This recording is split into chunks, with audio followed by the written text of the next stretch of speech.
ಶುಭೋದಯ. ನನ್ನ ಹೆಸರು ಸಕೀನಾ. ನಾವು 5ನೇ ತರಗತಿಯಲ್ಲಿ ಓದುತ್ತಿದ್ದೇವೆ. ನಮ್ಮ ಶಾಲೆ ಪ್ರಾಥಮಿಕ ಶಾಲೆ ದಿನಾಂಕ 3/2/2026 ಸಚೇತನ ಕಾರ್ಯಕ್ರಮ. ಇಂದಿನ ವಿಷಯ ಪರಿಸರ ಸಂರಕ್ಷಣೆ. ಇಲ್ಲ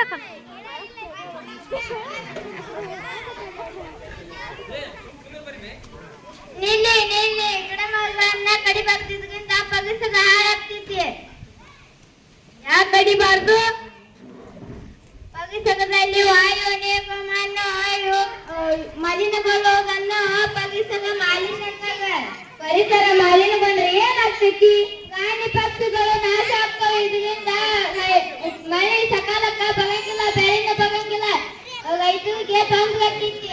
ಮತ್ತೇನ್ ತೊಂದರೆ ಆಗ್ತೈತಿ? ಹಿಮ ಕರಗ್ತೈತಿ, ಭೂಮಿಯ ತಾಪಮಾನ ಏರ್ತೈತಿ. ಹಂಗಾರ ಸಿಟಿಯವರ ಮಂದಿಗೆ ಏನೈತಿಪ್ಪ ನೀನು? ಸಿಟಿಯವರ ಮಂದಿಗೆ ಪ್ಲಾಸ್ಟಿಕ್ ಬಳಕೆ ಕಡಿಮೆ ಮಾಡಂತಂದ ಹೇಳ್ತೀನಿ. ಮತ್ತ ಶಾಲಿ ಮಕ್ಕಳಿಗೆ ಏನೈತಿಪ್ಪ?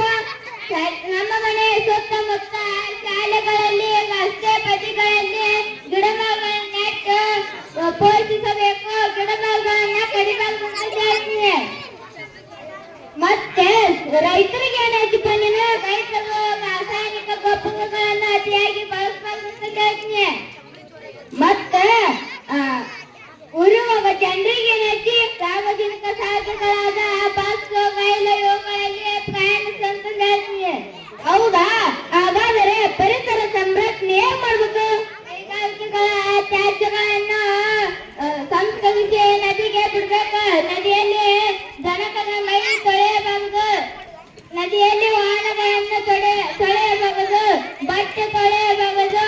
ಇನ್ನು ಬಹಳಷ್ಟು ಸಂರಕ್ಷಣಾ ಕ್ರಮಗಳಿವೆ. ನನಗೀಗ ಬುದ್ಧಿ ಬಂತಪ್ಪ. ನಾನು ಮುಂದ ಪರಿಸರ ಸಂರಕ್ಷಣೆ ಮಾಡ್ತೀನಿ. ನಡಿ, ನಾನು ನೀನು ಕೂಡಿ ಒಂದ್ ಗಿಡ ಹಚ್ಚೋಣ.